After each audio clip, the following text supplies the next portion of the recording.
এদেশের অনেক মানুষের এটা নিয়ে আগ্রহ ছিল দেখার জন্য। সেটা হলো বিএনপির যে ভারপ্রাপ্ত চেয়ারপারসন তারেক রহমান এবং বিএনপির যে চেয়ারপারসন বেগম খালেদা জিয়া অনেক বছর পরে, দীর্ঘ 8 বছর পরে আজ এই পুরো পরিবার একত্রে ঈদ উদযাপন করেছেন। মানে তারেক রহমান, তার কন্যা, তার স্ত্রী এবং খালেদা জিয়া একসঙ্গে ঈদ করেছেন। খালেদা জিয়ার দুজনই সন্তান ছিলেন, একজন মারা গিয়েছেন আরাফাত রহমান, আর একজন বড় সন্তান তারেক রহমান জীবিত আছেন।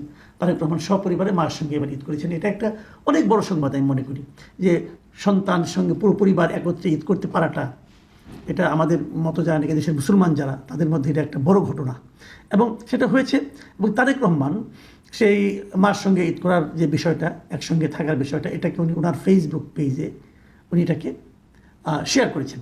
উনি দুটো ছবিও দিয়েছেন। একটা ছবিতে দেখা যাচ্ছে তারেক রহমান, তার পাশে তার কন্যা, মাঝখানে তার মা এবং তার মার পাশে তারেক রহমানের স্ত্রী, এরা দাঁড়িয়ে আছেন এই ছবিতে। আরেকটা ছবিতে মা এবং ছেলে দুজনের ছবি। বিশেষ করে এই ছবিটা দেখে না আমার কাছেও ভালো লেগেছে। এবং তারেক রহমান কিন্তু সেখানে তার ভেরিফাইড ফেসবুকে এটার সঙ্গে কিছু কথাও লিখেছেন। এই কথাগুলো আমার মনে হয় একটু টাচি, আপনারা একটু শুনতে পারেন। তারেক রহমান লিখেছেন, 17 বছর ধরে বাংলাদেশের নিপীড়িত মানুষ এমন দিনের অপেক্ষায় ছিল যখন তারা একটি স্বাধীন ও গণতান্ত্রিক দেশে ঈদ উদযাপন করতে পারবে, যেখানে স্বৈর শাসনের শৃঙ্খল তাদের কণ্ঠ রোধ করতে পারবে না। আরেকটা কথা লিখেছেন যে প্রায় 2 দশক পর আমরা পবিত্র রমজান শেষে ঈদ উদযাপন করছি এক স্বাধীন বাংলাদেশে, যেখানে স্বৈর শাসনের কোনো অস্তিত্ব নেই। আপনার লক্ষ্য করে দেখবেন যে ওনার এই যে লেখা, এই যে বক্তব্য, এর মধ্যে কিন্তু ঈদের আনন্দের পাশাপাশি স্বৈর শাসনের নিগড় থেকে মুক্ত হওয়ার আনন্দের কথাটা কিন্তু এখানে আছে। এবং এটা কেবল ওনার জন্য নয়, এদেশের মুক্তিকামী জনতার জন্য এটা আমি মনে করি খুবই একটা গুরুত্বপূর্ণ একটা বিষয়। তো এটা ছিল একটা বিষয়। আমি আরেকটা কথা বলি, মানে এতক্ষণ তো মানে পজিটিভ কথা বলবো, এখন একটু নেগেটিভ কথা বলি, দুটো নেগেটিভ কথা বলবো।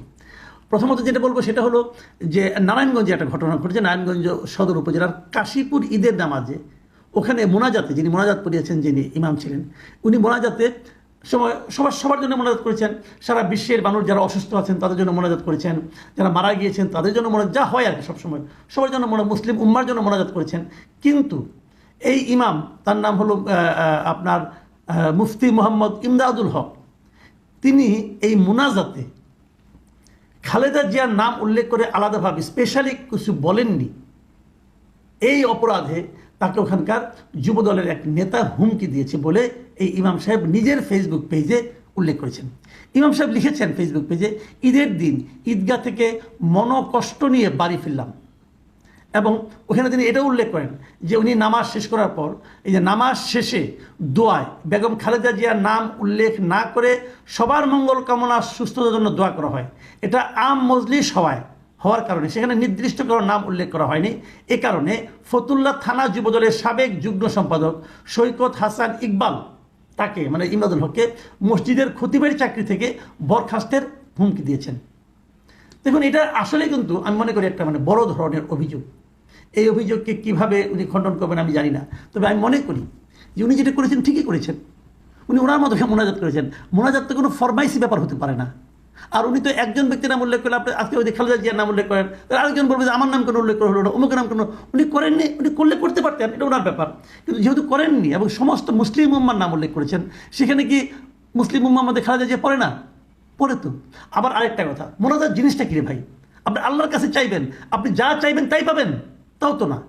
ওনার নাম উল্লেখ করলে হয়ে যেত, উল্লেখ না করলে হবে না। তো ভাই এটা তো ভাই কোনো চাকরির অ্যাপ্লিকেশন না যেখানে একজন সুপারিশ লাগবে। এবং উনি যেটা করেছেন এটা অধ্যত্ব। আমি আশা করব বিএনপি এই অধ্যত্বের ব্যাপারে ব্যবস্থা নেবেন, কারণ এটা যদি না নেন তাহলে আগামীতে আরেক জায়গায় হবে, এটা হতেই থাকবে। এগুলি ধারাবাহিকভাবে চলতে দেওয়া ঠিক না।